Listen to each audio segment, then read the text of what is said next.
video has been sponsored by King Maps, 5Guard, and Just Scripts. Check their website in the description. Hey everyone, welcome to Zexus Development. In this video, we are going to install a coffee shop MLO into our FiveM server. So without any further ado, let's get to the installation process. So this is MLO which we are going to install into FiveM server. The link will be in the description below. You just have to click over here and get the MLO into your CFX portal and download the MLO. After downloading it, we have to extract the file into our FiveM resource folder.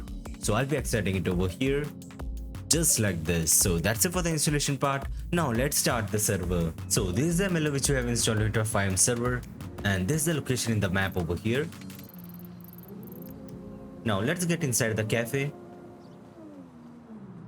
So as you can see, this is the main entrance of the cafe over here, and you can find the counter over here, and from here you will get a good view of the beach. So this is a small kitchen of this cafe, and this is the display over here. So yes, this is a small cafe which we have installed. So that is for today's video. Make sure to like the video and subscribe to the channel for more videos related to FiveM development. Goodbye.